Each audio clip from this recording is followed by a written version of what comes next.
무역 수지라는 게 있습니다.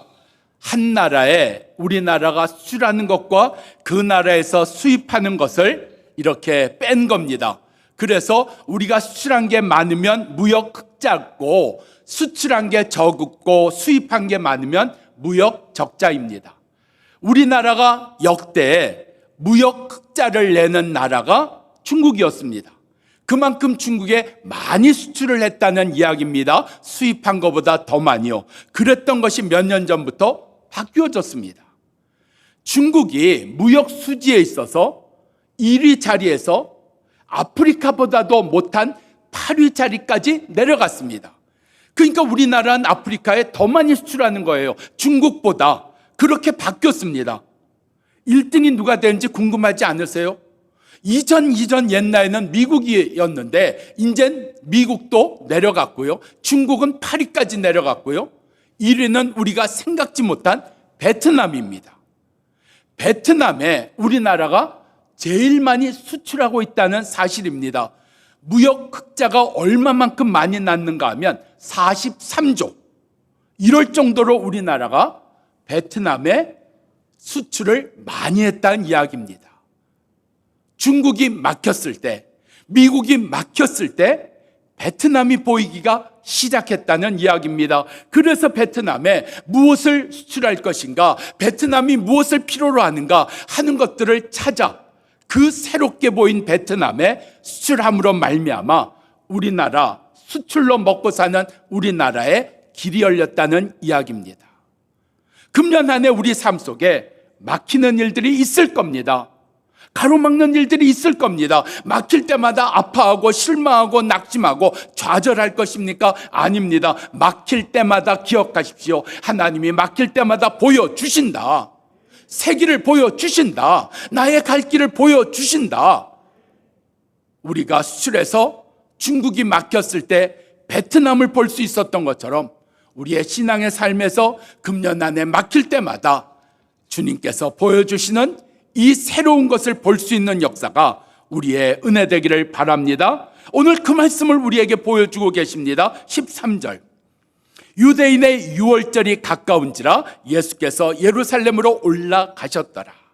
예수님께서 여기에 두 가지를 중요하게 여기십니다. 유월절과 예루살렘. 유월절이 뭡니까? 이스라엘 백성이 애굽에 종살이할 때 하나님께서 애굽을 치십니다. 징계하십니다. 심판하십니다. 그때 애굽의 첫 아들들이 다 죽을 때 하나님은 이스라엘의 아들들은 건져 주셨습니다. 유월절이 구원받음을 기념하는 날입니다. 나의 삶 속에서 예수 그리스도를 믿음으로 말미암아 내가 구원을 받았습니다. 이 구원을 받은 것을 우리는 소중히 여겨야 됩니다.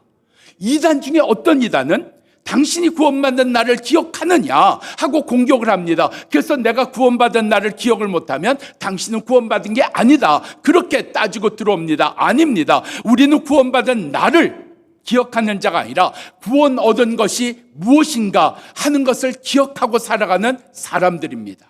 나는 예수로 구원을 받았습니다.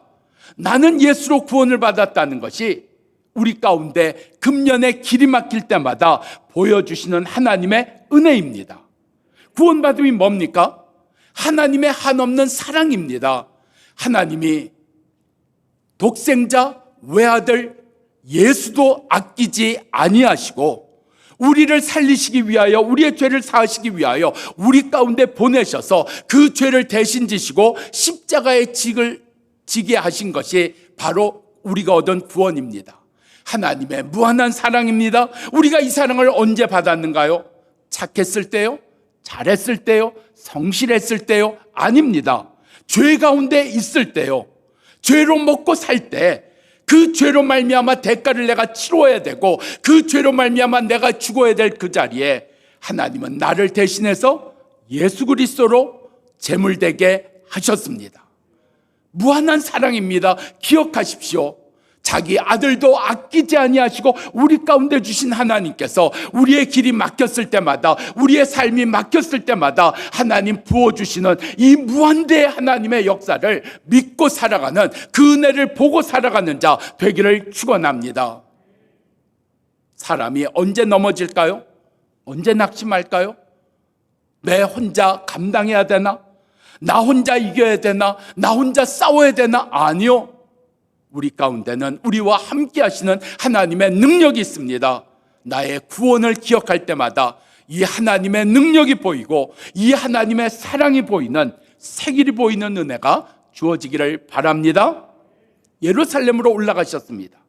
예루살렘은 예루살렘이라는 도시를 얘기하는 것이 아니라 예루살렘 성전을 이야기하는 겁니다. 성전이 뭡니까? 보이는 하나님의 집입니다. 하나님이 영광 받으시는 곳입니다. 하나님이 예배 받으시는 곳입니다. 하나님 앞에 기도하는 자리입니다. 그런데 이 성전을 오늘 신약성경 고린도전서 3장 16절은 이 성전을 이렇게 우리에게 말씀하고 있습니다. 자막 봅니다. 고린도전서 3장 16절 시작. 너희가 하나님의 성전인 것과 하나님의 성령이 너희 안에 거하시는 것을 알지 못하느뇨. 우리가 뭐라고요? 성전이라고요. 하나님이 우리 안에 계신다고요. 그래서 요한복음 속에 뭐라고 말씀하세요? 내가 너희 안에, 너희가 내 안에 있으면 무엇이든지 원하는 대로 구하라 이루어지리라 말씀하셨습니다. 오늘 우리의 삶 속에 성전된 나 자신입니다.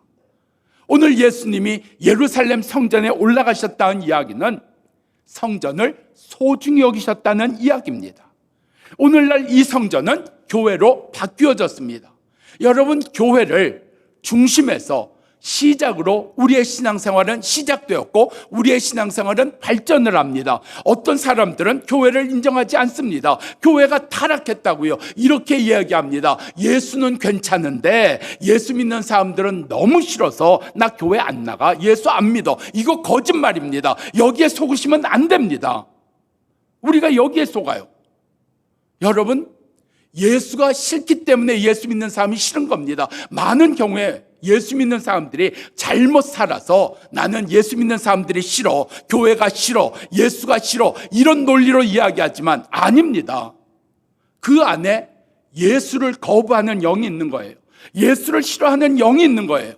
그것을 가지고 고급지게 표현하는 것이 나는 지성인이잖아, 나는 상식적인 사람이잖아, 나는 함부로 그렇게 사는 사람 아니잖아, 그래서 예수도 나는 인정을 할 거고 나는 예수도 좋아는 하는데 예수 믿는 사람 나는 싫어, 그래서 안 믿는 거야. 멋있잖아요. 그럴듯하잖아요. 여러분, 이게 거짓말입니다. 거짓말이라 하면 그 거짓말 잘못된 겁니다. 실패한 겁니다. 여러분, 거짓말의 목표가 뭔지 아세요? 진짜처럼 들리는 게 거짓말의 목표입니다. 거짓말처럼 들리게 하는 게 거짓말이 아니고요, 진짜처럼 들리게 하는 게, 그러니까 진짜처럼입니다. 진짜가 되는 게 아니고 진짜처럼 보이는 게, 그게 거짓말입니다. 여러분, 짝퉁이라는 거 아시죠? 명품 가방을 모방한 가짜 그 명품 가방 말이죠. 여러분, 그런 짝퉁의 목표가 뭐예요? 진짜가 되는 거예요? 아닙니다. 진짜가 되려면 일일이 손으로 수고해야 돼요. 좋은 재료 써야 돼요. 시간이 많이 걸려요. 짝퉁의 목표는 진짜가 되는 게 아닙니다. 진짜처럼 보이는 겁니다. 우리 삶 속에서 오늘 교회를 소중히 여기셔야 됩니다. 이 교회 안에서 내가 배운 겁니다. 내가 하나님께 예배 드리고 영광 돌리는 겁니다. 그런데 어떤 때는 내가 교회가 마음에 안 든다고 교회를 함부로 정죄하고 비난하고 교회를 이야기하는 경우가 있습니다. 여러분, 성경은 이야기합니다. 교회는 그리스도의 몸이라고요. 그리스도의 몸이라고요. 교회는 내가 평가할 그런 대상이 아닙니다. 교회는 그리스도의 몸입니다. 여러분, 사람 한 사람을 향해서 우리로 예수님 말씀하신 게 뭐예요? 너희는 사람을 판단하지 마라. 판단하지 마라. 내 눈에 보기에는 엉터리예요. 내 눈에 보기에는 틀렸어요. 내 눈에 보기에는 마음에 안 들어요. 그러나 너희는 판단하지 마라. 너희를 재판관으로 세우지 아니하셨느니라. 우리 삶 속에 오늘 교회를 소중히 여기는 것. 교회가 되어지는 일들 가운데 마음 아픈 일도 있을 수 있고요, 부족한 것도 있을 수 있습니다. 기도하셔야죠. 그 부족한 걸 내가 메꿔야죠. 그 연약한 것을 내가 채워야죠. 왜 이 자리가 채워지지 않았습니까? 왜 우리는 이런 걸 안 합니까? 왜 우리는 이런 걸 부족합니까? 우리 교회는 세상 속에 있습니다. 우리 교회는 일터 속에 있습니다. 우리 교회는 죄와 싸우고 마귀와 싸우고 세상과 싸우고 물질과 싸우고 죄와 싸우는 현장에 있는 교회입니다. 그렇게 성도들이 싸워 나가다가 상처를 입어요. 부상을 당해요. 그럼 교회 와서 치료받는 겁니다. 말씀으로 치료받는 거고, 예배 가운데 위로받고 은혜 받는 거고, 그리고 다시 내 삶의 자리, 내 직장의 자리, 일터의 자리, 내 가정의 자리, 세상의 자리로 다시 나가서 하나님의 뜻대로 사는 겁니다. 그것을 계속해서 만들어내는 것이 야전병원 같은 교회, 우리 본교회라는 이야기입니다. 그래서 우리 본교회 사역은, 본교회 일은 세상을 지향합니다. 우리 안에서 우리끼리 위로하고 우리끼리 도와주고 우리끼리 잘 먹고, 아니요, 잘 대접합니다. 이유가 뭐예요? 세상으로 나가시도록 잘 섬깁니다. 말씀을 가르칩니다. 그래서 이번 우리 성회도 그 말씀의 귀한 것을 내가 먹고 세상을 향해 나가 하나님의 뜻대로 가정 가운데서, 일터 가운데서, 세상 가운데서 살게 하는 겁니다. 우리 속에 교회는 소중합니다. 교회가 없었다면 어디서 치료받을까요? 교회가 없다면 어디서 위로받고, 어디서 은혜받고, 어디서 하나님을 예배하고, 어디서 내가 하나님의 말씀을 배울 것입니까? 여러분, 교회가 아닌데 누가 나보러 성경을 읽고 성경을 암송하고 성경 말씀대로 살라고 하는 데가 있을까요? 없습니다. 분명히 성경에 말씀하시기를 하나님의 말씀을 읽는 자와 듣는 자와 그 가운데 지키는 자가 복이 있다 말씀하셨습니다. 우리 삶 속에 오늘 교회가 이 사역을 감당하는 것을 귀하게 여기시고, 교회를 위해 기도하시면서 교회에서 배우시고, 교회에서 힘 얻으시고 치료받으시고 세상을 향해 나가는 자 되는 은혜가 우리 가운데 있기를 바랍니다. 14절 말씀입니다. 성전 안에서 소와 양을 팔고 비둘기를 파는 사람들과 돈 바꾸는 사람들을 예수님이 보셨다 그랬습니다. 여러분, 우리 속에 육신으로 보기는 보는데 내가 인지하지 못하거나 그것을 느끼지 못하거나 하는 것들이 많습니다. 예수님이 성경에서 보셨다 할 때는 그 다음에 행위가 나타납니다. 병든 자를 보심으로 고쳐주십니다. 연약한 자를 보심으로 찾아가십니다. 오늘 여기 성전 안에서 무엇을 보셨다고요? 기도하는 자들을요? 예배하는 자들을요? 아닙니다. 성전이 뭐 하는 곳입니까? 기도하는 자리입니다. 예배하는 자리입니다. 그런데 성전 안에 예배하고 기도하고 섬기는 자가 보인 것이 아니라 장사하는 자들이 보였다는 이야기입니다. 여러분, 하나님 앞에 예물로 드리는 건 구별된 것을 예물로 드립니다. 구별되었다, 정하다 하는 것을 이야기하는 겁니다. 그래서 하나님 앞에 드릴 때마다, 예배할 때마다 예물이 반드시 있어야 됩니다. 내 몸을 구별해서 드리든지, 내 마음을 구별해서 드리든지, 내 삶을 구별해서 드리든지, 이러한 것을 보이는 것으로 나타낸 것이 물질이었습니다. 당시에 자기의 죄사함을 위해서 소나 양이나 비둘기로 드렸습니다. 그것도 감당이 안 되면 고운 밀가루로 드렸습니다. 그래서 자기의 경제적인 수준에 맞춰서 드리게 하였다는 겁니다. 그런데 이 예물이 병든 거나 이 예물이 문제가 있으면 안 되는 겁니다. 그 제사장이 검사를 합니다. 그런데 자기의 지방에서부터 며칠을 끌고 올라오다가 문제가 생길 수 있다는 거죠. 그러니까 돈 갖고 와서 성전에서 소를 사고 비둘기를 사는 겁니다. 나쁘지 않았어요. 원래의 뜻은 뭐였어요? 하나님 앞에 정한 것을 드린다 하는 거였습니다. 그런데 어떻게 바뀌어요? 성전에 자리를 얻는 것 때문에 이윤을 내야 돼요. 왜요? 제사장에게 줘야 되니까. 장사가 돼버렸다는 겁니다. 이윤을 얻기 위한 장사가 되어버렸다는 겁니다. 물질의 성전 안도 완전히 잠식해 버렸다는 이야기입니다. 우리 삶 속에 예수님이 보시는 것 있습니다. 연약한 것도 보시고 아픈 것도 보시고 우리의 실망하고 힘든 것도 보시지만 또 무엇을 보실까요? 너 예수 믿는다고 하면서 아직도 물질에 매여 있느냐? 아직도 내가 주인이더냐? 너 예수 믿는다고 하면서 힘들고 어려운 일, 너 이제는 피해 살려고 하느냐? 여러분, 점점 몸을 움직이려고 하지 않습니다. 손을 쓰려고 하지 않습니다. 제가 힘들어도 우리 교회 주보 접는 것 직접 다 손으로 접게 했습니다. 얼마 전부터 기계 사서 기계가 접습니다만 우리 몸으로 손으로 하는 일들이 있어야 됩니다. 도시락 손으로 하는 일입니다. 몸으로 하는 일입니다. 몸으로 하는 봉사 하셔야 됩니다. 시간을 내셔야 되는 봉사 하셔야 됩니다. 청소, 돈 주고 사람 사서 청소하고 돈 주고 사람 사서 설거지 시키고. 여러분, 그런 냉장고 나왔다면서요? 이렇게 눈만 깜빡하면 냉장고 문 열리는 거 아닌가요? 하여튼 어쨌든 내 손 안 대는데 냉장고 문이 열리는 것까지 나왔습니다. 그거 일입니까? 점점 손대고 싶지 않아요. 쉽게 살고 편하게 살고. 여러분, 성경에 이런 말씀을 하십니다. 좀 더 자자, 좀 더 쉬자 하다가 멸망의 날이 너희에게 임하는 것을 너희가 놓친다. 부지런해야 되는 겁니다. 신앙생활은 부지런한 겁니다. 부지런히 사시는 겁니다. 그게 신앙생활입니다. 우리 삶 가운데 오늘 예수님이 보셨어요. 잘 믿는다고 하면서 아직도 물질의 주인으로 살고 아직도 편하게 살기를 원하고 아직도 내 삶 속에 내 위주로 내가 상처받으면, 내가 마음에 안 들면, 내가 힘들면, 내가 싫으면 여러분, 예수님이 보시는 것처럼 볼 수 있는 한 해 되기를 축원합니다.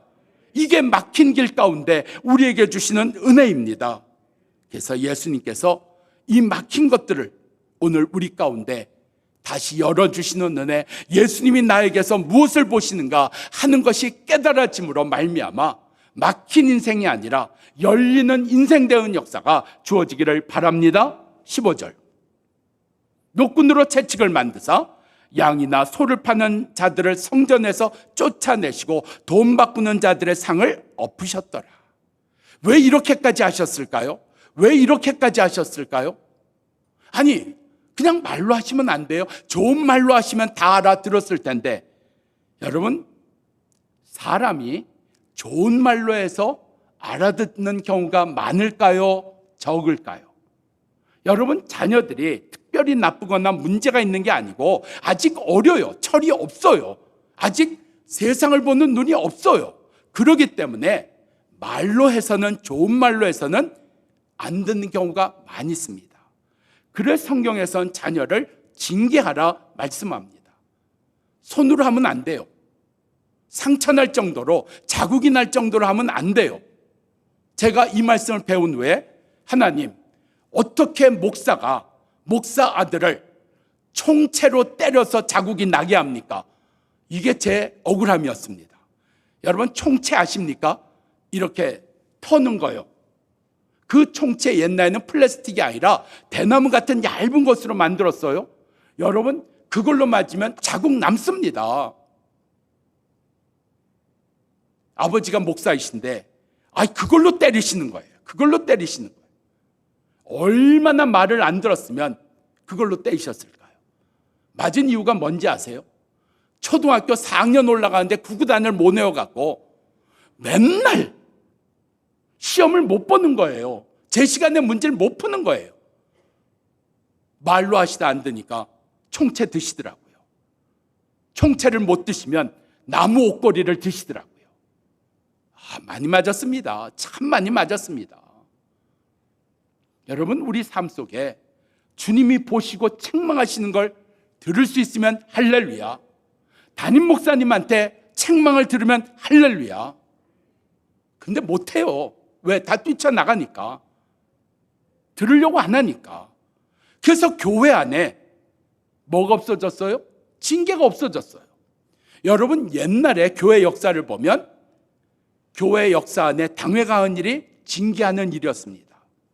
어느 안수집사님이 11조를 안 한 것으로 징계하고 교회 출석을 안 하는 것으로 징계를 합니다. 그래서 3개월 성찬 금지, 이렇게 징계를 했습니다. 근데 이런 징계가 없어짐으로 말미암아 이제는 그냥 마음대로 살아요. 오늘 주님께서 여기에 성전에 이런 장사하는 이들, 다른 사람들 눈엔 안 보였을까요? 제사장 눈엔 안 보였을까요? 다 보였습니다. 그런데 아무 문제 없다. 내가 아무 문제 없다 하는 거는 아무 소용없는 거예요. 오늘 주님이 이렇게 보시는 일들을 볼 수 있는 은혜가 주어지기를 바랍니다. 그래서 성경을 보면 깨끗게 하셨다 하는 이야기가 나옵니다. 깨끗게 하셨다. 고린도후서 7장 1절입니다. 같이 한번 읽습니다. 시작. 그런즉 사랑하는 자들아, 이 약속을 가진 우리는 하나님이 두려워하는 가운데서 거룩함을 온전히 이루라. 육과 영의 온갖 더러운 것에서 자신을 깨끗하게 하자. 나를 깨끗하게 할 수 있는 게 뭘까요? 바로 예수님이 나를 뭘 보실까? 이걸 알면 깨끗하게 할 수가 안 보이는 거예요. 안 보이면 못하는 겁니다. 여러분, 성경에 더럽다 하는 게 어디에 나온지 아십니까? 더러운 것, 더럽다고 하는 단어가 무엇하고 연결되는가 하면 귀신하고 연결돼서 나옵니다. 더러운 귀신. 예수님께서 더러운 귀신을 보시고 예수님께서 더러운 귀신을 쫓아내셨더라. 더럽다는 귀신의 역사입니다. 우리의 마음을 더럽게 하고 생각을 더럽게 하고 삶을 더럽게 하고 눈을 더럽게 하는 게 귀신의 역사라는 이야기입니다. 귀신은 더럽게 한 자입니다. 많이 가졌는지는 몰라도, 많이 이루어진지는 몰라도 더러워진 겁니다. 그 가운데 예수님께서 깨끗게 하셨습니다. 내 삶 가운데 금년에 예수님께서 깨끗게 하시는 일들, 예수님께서 우리의 삶 속에 이런 보시는 것으로 나도 보고 깨끗하게 하시는 역사가 우리 가운데 이루어지기를 축원합니다. 16절 17절입니다. 비둘기판 사람에게 이것을 가지고 가라. 내 아버지의 집으로 장사하는 집을 만들지 말라. 제자들이 성경 말씀에 주의 전을 사모하는 열심이 나를 삼켰다는 시편의 말씀을 기억하였더라. 예수님 뭐 하고 싶으신 거예요? 왜 이와 같은 일을 하셨을까요? 예수님 지키고 싶으셨어요. 성전을 기도하는 집으로, 예배하는 집으로, 하나님을 찬양하는 집으로, 하나님을 만나는 집으로 예수님 지키고 싶으셨어요. 이 안에 시작하는 우리들 가운데 나는 금년에 무엇을 지키기를 원하는가? 우리 가정에 무엇을, 우리 자녀들에게 무엇을, 우리 교회, 내 신앙에 무엇을 나는 지키기를 원하는가? 오늘 이것으로 막힐 때마다 열려지는 인생 되기를 축원합니다.